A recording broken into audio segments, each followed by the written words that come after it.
जो मेहनत कश है, दबे कुचले हैं, वंचित हैं, मजलूम हैं, उनकी अगर कोई आवाज़ उठाएगा तो उसके साथ ऐसा बर्ताव करेंगे। हम तो मोहब्बत वाले लोग हैं, भाईचारे वाले लोग हैं, तो जहाँ ज़्यादती होगी वहाँ हम और हमारे नेता खड़े होंगे। इब्तिदाई इश्क है, रोता है क्या, आगे आगे देखिए होता है क्या।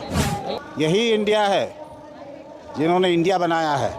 India will win and the hated will be defeated. अभी तो बीजेपी के तरकश में बहुत सारे तीर हैं। राम मंदिर का उद्घाटन है, यूसीसी का ड्राफ्ट तैयार होने जा रहा है।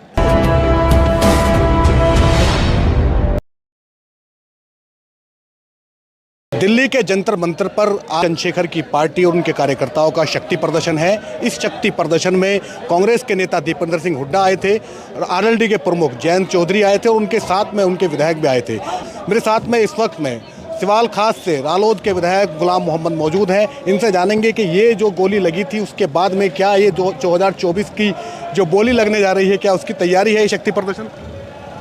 देखिए, ये शक्ति प्रदर्शन क्या, ये वो लोग हैं जो संविधान निर्माताओं की भावनाओं को लेकर के आए।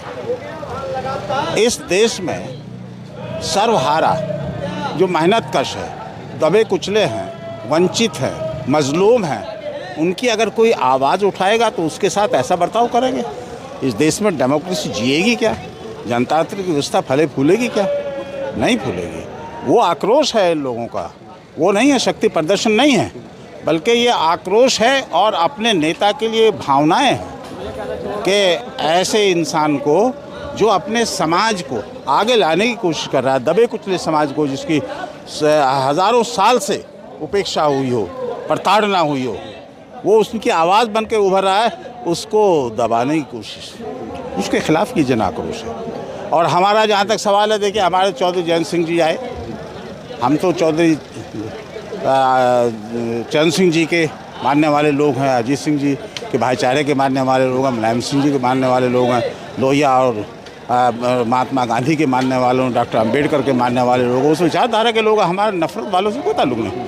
हम तो मोहब्बत वाले लोग हैं, भाईचारे वाले लोग हैं, तो जहाँ ज़्यादती होगी वहाँ हम और हमारे नेता खड़े होंगे। अच्छा सर, बीच में खबरें आई थी कि जो विपक्षी दलों की जो एकता हो रही थी उसमें जैन जैसे नहीं गए थे बिहार में, फिर हालांकि बाद में पटना में गए। बीच में खबरें आई थी कि वो भाजपा के साथ जा रहे हैं।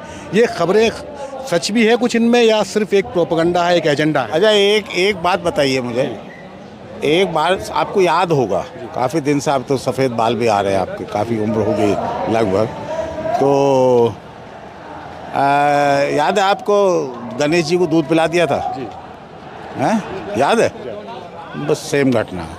अब उसका जो तोड़ था, जो उसकी सच्चाई थी, चौधरी साहब ने बेंगलुरु में जाकर के बता दिया और आज भी है ना भाई, यही तो प्रत्यक्ष को प्रमाण की क्या ज़रूरत है। जब वो बेंगलुरु में चले गए और आइडिया ऑफ इंडिया के समर्थक हैं, इस देश में जमहूरियत को पनपने वाले वो लोग हैं, पनपाने वाले लोगों के साथ हैं, तो फिर अब तो कोई गुंजाइश ही नहीं रही मैं इस पर कोई ज़बान खोलूँ या आपको शक की सुई घुमाए, ऐसा मुझे लग नहीं रहा।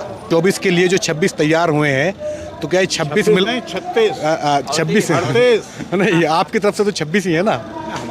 आपके 26 जो तैयार हुए हैं 24 के लिए, तो क्या ये 300 का आंकड़ा पार कर पाएंगे? देखिए, आगे आगे होता है क्या।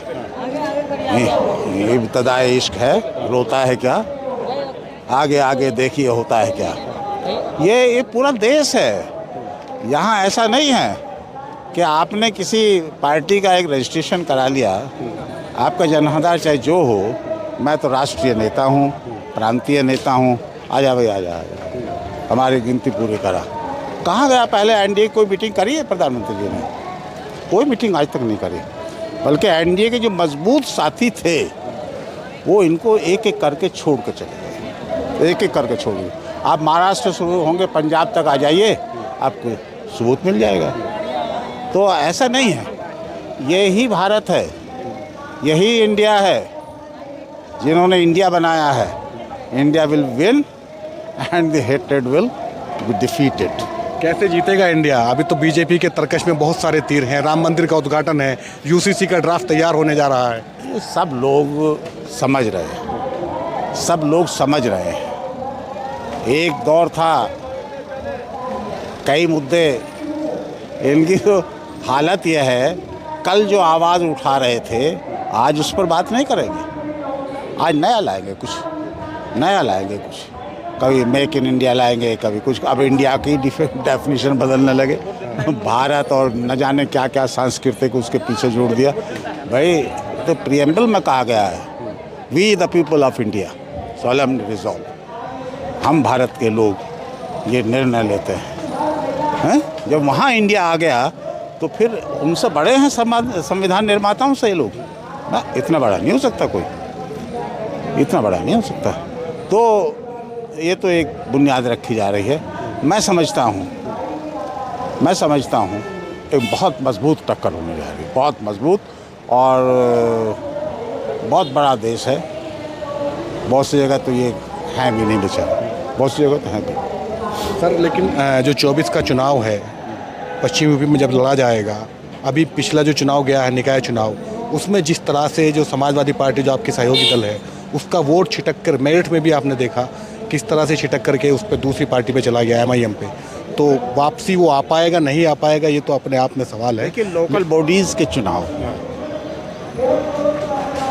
मैं अपने क्षेत्र के 4 नगर पंचायत है, किसी में नहीं गया, लेकिन सारे चेयरमैन मेरे जीते, क्योंकि उन्होंने सब, जनता ने मुझे वोट दिया, जनता ने उनको चुना, तो हम क्यों सिर दल रहे हैं? इसका ये कोई पैमाना नहीं है, ये पैमाना नहीं है किसी की शोहरत को, किसी कामयाबी को आंकने का। बहुत सारे फैक्टर्स होते हैं जो लोकल फैक्टर्स काम करते हैं, कास्ट फैक्टर्स काम करते हैं, बहुत सारे फैक्टर्स होते हैं। वो एक था, एक हुआ, वो हो गया ऐसा। लेकिन इन सारे फैक्टर्स पे भारी पड़ जाता है धर्म का फैक्टर। धर्म को जो लोग गाते हैं, जिन्होंने इसको लेके आलाप शुरू किया है, वो लोग उतने धार्मिक नहीं होते। धार्मिक वो सब लोग हैं जो अनेकता में एक की बात करते हैं, जो संविधान के पालन करने की बात करते हैं, जो आपस के भाईचारे, तो भाईचारे की बात करें। कौन सा धर्म है जो भाईचारे की बात नहीं कर रहा? हम बताइए, सहअस्तित्व की कौन बात नहीं कर रहा? कौन बात नहीं कर रहा कि जियो और जीने दे का मामला है? कौन सा है बताइए? तो मेरा अपना ये